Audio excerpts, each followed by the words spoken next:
untuk kemaskinikan, untuk kerjasama dengan Jabatan Pendaftaran untuk memastikan sejauh yang boleh semua nama di situ ada alamat yang penuh. Jadi ini akan clear the doubt. Saya harap ini akan dibuat kerana ini penting. Kerana jika kita mau rakyat kita percaya sistem pilihan raya, be clear lah, be transparent. Jadi apa sebabnya kita mesti ada 30%, 20%, tak boleh cari nama. Jadi orang itu ada dia punya raguan. Satu lagi ialah masalah di mana ada terlalu ramai orang dalam satu alamat. 20 orang pun ada, 30 orang pun ada dalam satu alamat dengan nama-nama yang berbeza. Jadi ini saya rasa pun kita kena buka ruang untuk ini dibantah dalam sistem SPR. Dalam sistem SPR ini, dalam pendaftaran pemilih 1971, Elections Registration of Electors Regulation 1971, Section 10 beri ruang untuk isu ini dibantah.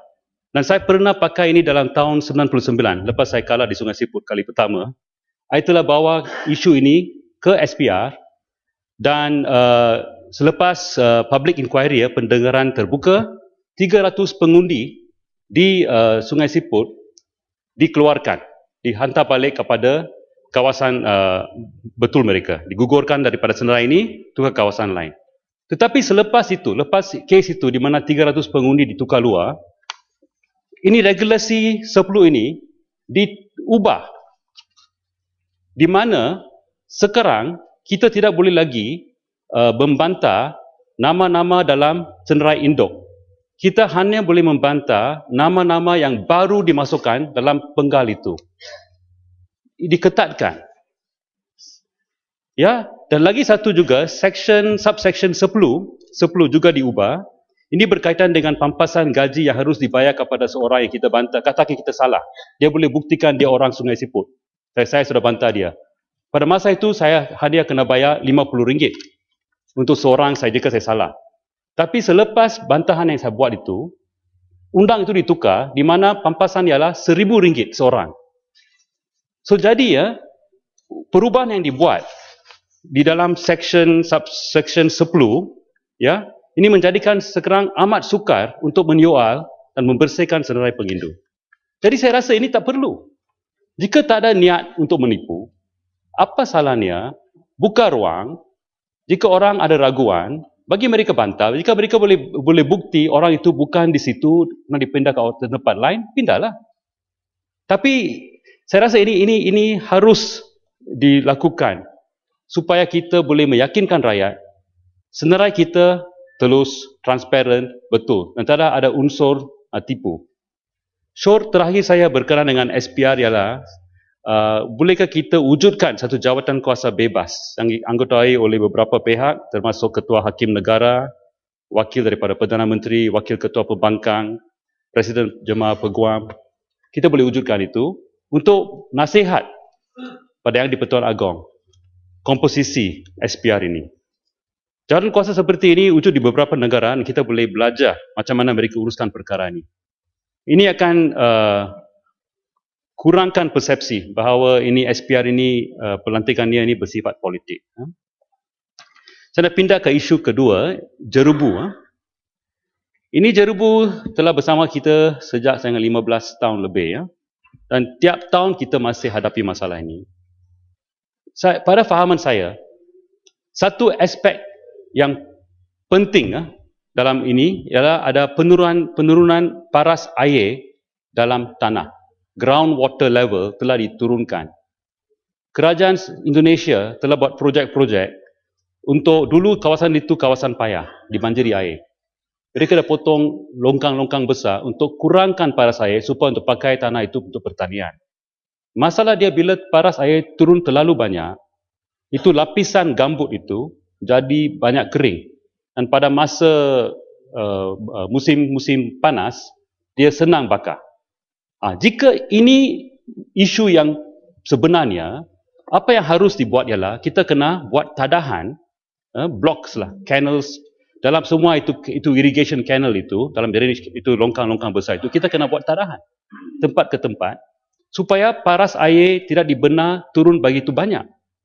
Dan mungkin kita pun perlu buat satu reservoir air di kawasan hulu untuk charge the system pada masa musim panas. Saya rasa ini cara kita kena kendalikan ini.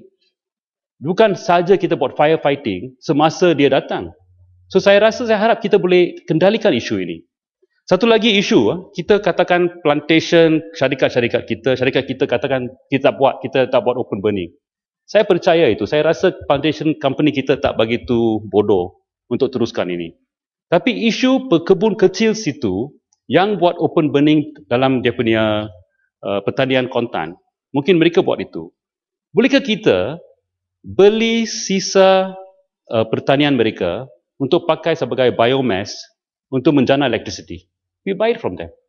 Don't do open burning, sell to us. Dan kita buat facility di situ, kita boleh pakai itu untuk buat baja ke, atau untuk buat untuk generator untuk menjana electricity ke. Jadi saya haraplah kita negara-negara di ASEAN, Malaysia, Singapura, Brunei, bantu Indonesia, kerana ini semua perlu air, perlu duit. Jika nak buat tadahan air, nak buat reservoir di hulu, nak beli ini barang sisa ini untuk dibakar dalam fasiliti yang terkawal. Ini semua perlukan duit. But I think it's worth it. So saya harap kerajaan kita akan ambil ini serius, dan saya rasa rakyat Malaysia tak akan marah dengan kerajaan kita pakai duit dalam ini, kerana ini satu isu health yang begitu penting dan serius. Saya sekarang nak ke isu pelaksanaan gaji minima 900. Ini harus dilaksanakan di semua syarikat bulan ini, bulan Jun. Tapi sekarang SME sekarang dibagi longgaran sampai 2014 Januari. Dulu dikatakan untuk firma-firma dengan 5 pekerja ke bawah sampai Jun ni baru kena start. Tapi itu pun dibagi tempoh yang lebih lama, dan juga saiz firma juga dilonggarkan. Ada SME juga dengan 20 hingga 50 orang pekerja juga. Hampir 60% daripada pekerja di sektor swasta adalah dalam SME. Satu lagi perkara yang mengecewakan ialah pekerja migran dikecualikan sekarang. Jika itu kilang ada migran, tak perlu bayar gaji minima. Ini akan bawa kesan buruk pada pekerja tempatan. Pemuda kita yang bersaing untuk kerja yang sama sekarang akan diketepikan. Kerana lebih cheap, lebih murah untuk bos untuk dapat pekerja migran. Tak perlu bayar gaji minima. So ini bukan satu idea yang baiklah. Ini akan mengenepikan. Saya nak mensyukurkan